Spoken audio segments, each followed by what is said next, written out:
घेऊ आणि या बैठकीमध्ये जो न्याय बाजूच्या गावाला देण्यात आलेला आहे तो सुद्धा न्याय या 12 गावांना देण्यात येईल। कुठल्याही शेतकऱ्यांवर अन्याय होणार नाही। मानाय पाहिजे बा, एवढं पाप करून बी काय तुमच्या पदरात काही पडणार नाही। फारलंय आम्ही शेतात आमचा भाव मिळाला, आम्ही शेतात कोणाला पाय ठेवू देणार नाही, आमचा जीव बी गेला तर हरकत नाही। आणि जर शेतकऱ्यावर अन्याय करायचा जर प्रयत्न करत असतील तर आम्ही त्यांना जशा तशा प्रत्युत्तर देऊ।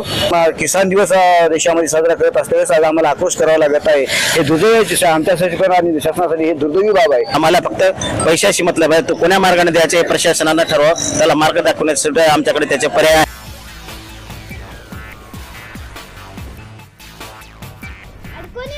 CM24 लाईव्ह न्यूज पाहण्यासाठी लाईक व सबस्क्राइब करून बेल आयकॉन दाबा।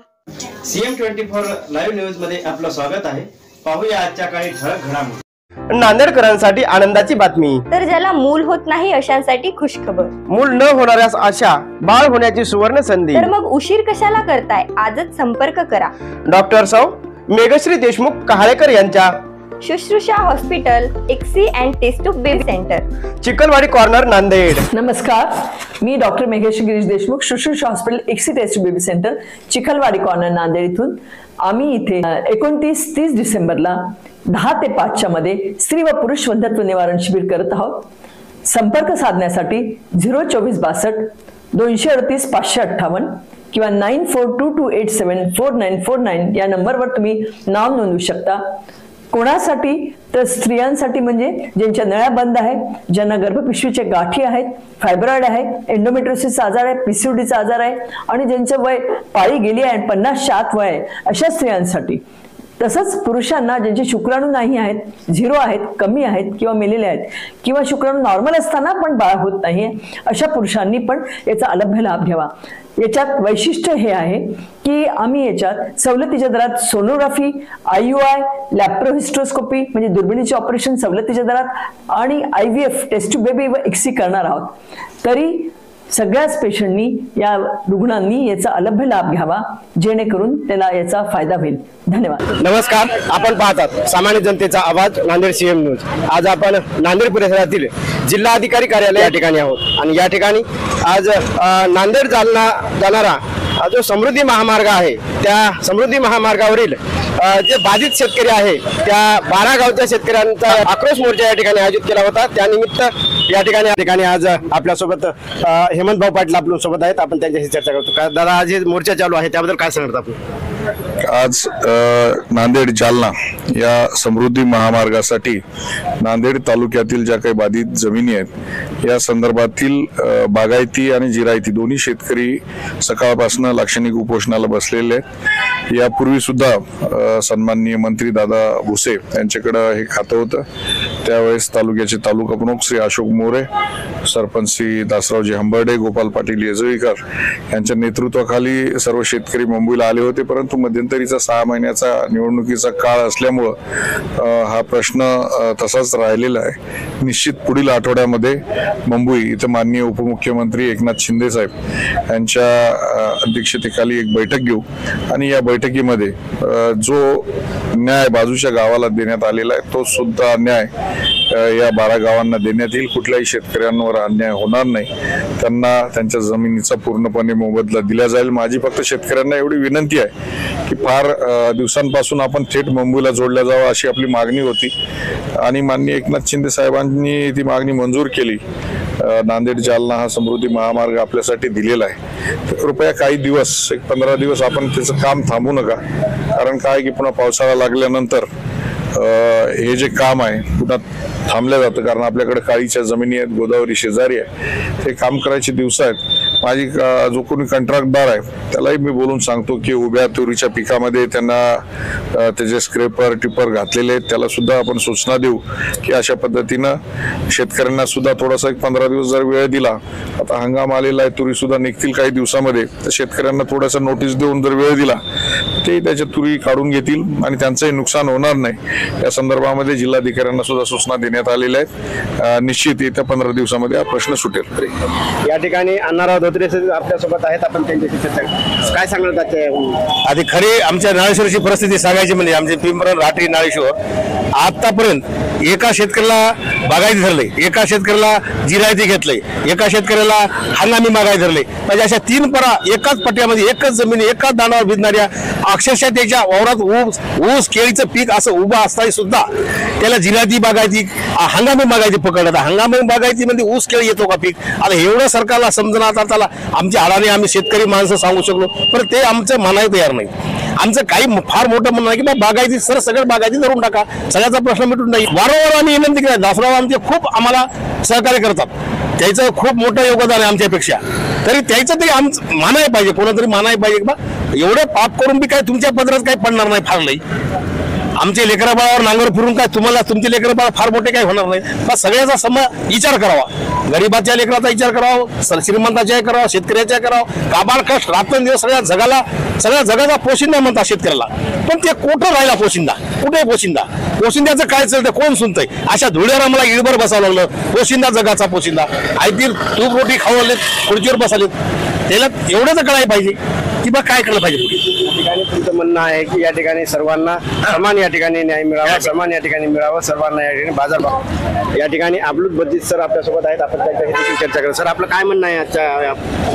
आज आम्ही समृद्धी महामार्ग के 12 गावचे बांधित शेतकरी इथं जिल्हाधिकाऱ्यासमोर आक्रोश मोर्चा आम्ही धरणं आंदोलन होतं आमचं. तरी आम्हाला खूप शेतकरी नेते हेमंतभाई पाटील आमदार आम्हाला पाठिंबा दिले. पुढच्या दिवशी आम्हाला मुख्यमंत्र्यांसोबत बैठक लावून देतो म्हणले. शेती कुणा गावला? आमची काकांडी तर तुप्पा. काकांडला शेती किती आहे आपली? 10 एकर शेती आहे, 6 एकर चालली. 10 एकर मध्ये 6 एकर. या ठिकाणी जर समजा बाजारभाव नाही मिळाला किंवा नाही मिळाला तर पुढची प्रक्रिया काय आहे? पुढची काय आम्ही भाव घेतल्याशिवाय राहणार आहे. आम्ही शेतात आमचा भाव मिळाल्यावर आम्ही शेतात कोणाला पाय ठेवू देणार नाही. आमचा जीव बी गेला तर हरकत नाही. या ठिकाणी जे शेतकरी बाधित शेतकरी आहेत या ठिकाणी पाहतात आपण, सकाळीपासून या ठिकाणी आक्रोश मोर्चा चालू आहे. या ठिकाणी त्यांचं म्हणणं आहे की या ठिकाणी जीव गेला तर हरकत नाही, परंतु जे बाजारभाव आहे ते द्यावा व आमच्यावर शासनाने अन्याय करू नये. या ठिकाणी जे शेतकरी बाधित शेतकरी आहेत या ठिकाणी पाहतात आपण, सकाळीपासून या ठिकाणी आक्रोश मोर्चा चालू आहे. या ठिकाणी त्यांचं म्हणणं आहे की या ठिकाणी जीव गेला तर हरकत नाही, परंतु जे बाजारभाव आहे ते द्यावा व आमच्यावर शासनाने अन्याय करू. रामराव अमरराव आंबडे, राहणार गुंडेगाव. आमची जमीन वाघाळ्याला लागून आहे. वाघाळ्याचं आमच्या दोन्हीमध्ये फक्त 10 फुटाचं अंतर आहे. तर वाघाळ्याला 60 लाख रुपये एकर, आम्हाला 12 लाख रुपये एकर. हे तुझा भाव का काय? तर यासाठी आम्हाला वाघाळ्याचा भाव, शेजारचा भाव द्यावा अशी आमची इच्छा आहे. तसंच आमची कॅनलवरून सुद्धा जमीन विकत होती, पण हंगामी केलेली आहे. तर त्याच्याऐवजी शेजारच्या गावाचा भाव द्यावा अशी आमची शासनाला विनंती आहे. ह्या आक्रोश धरणे आंदोलनाच्या निमित्ताने शेतकरी नांदेड तालुक्याचे सर्व या ठिकाणी आलेले आहेत आणि त्यांचा एकच मुद्दा आहे की जे शासनाने रेडे दर चुकीच्या पद्धतीने शेतकऱ्यांना फसवेगिरी करण्याच्या उद्देशाने जे काढलेले आहेत 100% चुकीचे आहेत. आम्हाला शेतकऱ्याला कळून आलेलं आहे. त्यांनी त्या मूल्यांकनामध्ये दुरुस्ती करून जे गुणांक 2 देऊन बारमाही बागायतीला 10 पट रक्कम देणार होती ती अवघी 5 पट सुद्धा रक्कम भेटत नाही. याच्याबद्दल शेतकऱ्याचे जे आक्रोश आहे त्याच्यावर शेतकरी कटिबद्ध आहेत आणि जर शेतकऱ्यावर अन्याय करायचा जर प्रयत्न करत असतील तर आम्ही त्यांना जशा उत्तर देऊ, याच्यामध्ये काय गैर नाही. या ठिकाणी शेतकरी आज रस्त्यावर उतरायला देखील तयार आहे, परंतु होईल तेवढे या ठिकाणी शांततेने कशा प्रकारे या ठिकाणी न्याय मिळेल याकरता शेतकऱ्यांचं लक्ष आहे. माधव कदम तुपायती शेतकरी आहे. जमीन संपादन करीत असतेवेळेस जे काही मूल्यांकनासाठी पुरावे लागत होते त्या पुराव्याच्या अनुषंगाने आम्ही आमच्या गावातील कमर्शियल एनए, रेसिडेन्सी एनए, बाजूच्या धुऱ्याच्या बाजूची आमची जी जमीन आहे की कमर्शियल एरियाची आहे आणि एका बाजूची जमीन आहे रेसिडेन्शियल एरियाची जमीन आहे, तर त्या जमिनीचा भाव न देता त्याच सर्वेमध्ये त्या गटाला वेगळा भाव देण्यात आला. वेगळा भाव म्हणण्यापेक्षा त्याला हंगामी बागायती करून कमी रेट करून ते जे आमच्यावर अन्याय झालेला आहे त्या अन्यायाला वाचा फोडण्यासाठी आम्ही आज आक्रोश मोर्चाच्या आंदोलनामध्ये सहभागी होऊन आमचा जो आक्रोश आहे, दुर्दैव आमचं हेच आहे की आज आमचा किसान दिवस देशामध्ये साजरा करत असल्यास आज आम्हाला आक्रोश करावा लागत आहे. हे दुर्दैव आमच्यासाठी पण आणि शासनासाठी हे दुर्दैवी बाब आहे. हे जर याचं गांभीर्यानं शासनानं याच्यावर गांभीर्यपूर्वक निर्णय घ्यावा, अन्यथा आम्हाला आमच्या उपजीविकेचं साधन केल्यानंतर आम्हाला भविष्य काळामध्ये उपयोगीसाठी दुसरं काही पर्याय नाही. त्यासाठी जर शासन जर याच्यावर काही विचार करत नसेल तर आम्ही आमच्या शेतामध्ये त्यांना आम्ही पाव ठेवू देणार नाही आणि आम्ही हे न्याय जोपर्यंत आम्हाला न्याय मिळणार नाही तोपर्यंत आम्ही स्वस्थ बसणार नाही. शेतकरी कृती समितीचे समन्वयक दासराव हंबर्डे आपल्यासोबत आहेत. आपण त्याच्याशी चर्चा करतो. सर, काय सांगणार त्या मोर्चाविषयी? जालना नांदेड समृद्धी महामार्ग हा आमच्यासाठी एक फार मोठा घातक आहे. आमच्या बहुपैकी बागायती उच्च दर्जाच्या आणि कमर्शियल जमिनी जे की महानगरपालिकेला लागून अशा बहुपैकी जमिनी आमच्या या महामार्गामध्ये जात आहेत आणि महामार्गामध्ये जात असताना आम्ही वारंवार त्या प्रशासनाला शासनाला वेगवेगळ्या विनंत्या केल्या की बाबा आमचा जो तुम्ही जे मायवेजा धरत आहात किंवा मायवेजा तुम्ही देत आहात तो अतिशय कमी आहे आणि ते चुकीच्या पद्धतीत तुम्ही त्याचं मूल्यांकन करत आहात. तर कायद्यातील तरतुदीप्रमाणे आपण त्या मायवेजाचं मूल्यांकन करावं आणि योग्य मोबदला द्यावा अशी सर्व शेतकऱ्यांची आमची सगळ्यांची मागणी आहे. परंतु मागील 3 वर्षापासून सतत पाठपुरावा करून प्रशासन त्याकडे दुर्लक्ष करत आम्ही माननीय मुख्यमंत्री एकनाथरावजी शिंदे यांच्या आदेशानुसार फेरमूल्यांकनाचा आदेश जिल्हाधिकारी साहेबांना आणून दिला. त्याच्यावर त्यांनी कुठली कारवाई केली. त्याचबरोबर माननीय उच्च न्यायालय औरंगाबाद खंडपीठाचा आदेश सुद्धा आणून दिला. त्याच्यावर कुठली कारवाई झाली नाही. त्याचबरोबर माननीय अजितदादा पवार यांनी बागायती हंगाम बागायती किंवा जमिनीच्या कशा प्रकारच्या आहेत त्याप्रमाणे मूल्यांकन करावं असा आदेश देऊनही त्यांनी कुठल्या आदेशाचं पालन केलेलं नाही. वारंवार विनंत्या देऊन आमच्या 4-4 कोटी 5-5 कोटी रुपये एकरच्या जमिनी आज आमच्या 4 लाख रुपये 5 लाख रुपये एकर प्रमाणे शासन संपादित करत आहे. आज गुत्तेदार येऊन त्याचं टेंडर फायनल झालं आहे, काम करण्यात आहेत, शेतकऱ्यांना जबरदस्ती करत आहेत. परंतु आमचं एकच म्हणणं आहे की तुम्ही हे जे मूल्यांकन केले अतिशय चुकीचे चुका तुमच्या आहेत. त्याच्यात 12% व्याज सुद्धा दिले नाही, अनेक त्रुट्या त्याच्यामध्ये ठेवलेल्या आहेत आणि बाजारभावाप्रमाणे आम्हाला मावेजा दिले नाही. आमच्यावर फार मोठा अन्याय झाला आहे आणि तो अन्याय दूर करण्यासाठी आम्ही वेगवेगळे आंदोलन केले, आदेश आणले, परंतु त्याचे कुठलाही काय फायदा झाला नाही. आज रोजी त्याला पुन्हा आणखी सरकारला जागा करण्यासाठी प्रशासनाला जागा करण्यासाठी आम्ही आज या ठिकाणी आक्रोश म्हणजे आमच्या मनामध्ये काय आक्रोश आहे, आमच्या कुटुंबावर काय बितली, अशा गावावर काय बितली, या सर्व गोष्टीचा आक्रोश या ठिकाणी प्रदर्शित करण्यासाठी किंवा मांडण्यासाठी आज आम्ही या ठिकाणी जिल्हाधिकारी कार्यालयासमोर आक्रोश मोर्चाचं आयोजन केलं होतं. या आक्रोश मोर्चामध्ये अनेक मान्यवरांनी येऊन आम्हाला या ठिकाणी पाठिंबा दिला. या ठिकाणी प्रखराने सांगायचं शिवसेनेचे आमदार हेमंत पाटील भाऊ यांनी सुद्धा या ठिकाणी येऊन आम्हाला पाठिंबा दिला. किसान बिरादरीचे गोपाळ पाटील इजोईकर यांनी पाठिंबा दिला. या ठिकाणी बाजूला जे आंदोलनकर्ते आहेत त्यांनी सुद्धा येऊन या ठिकाणी पाठिंबा दिला.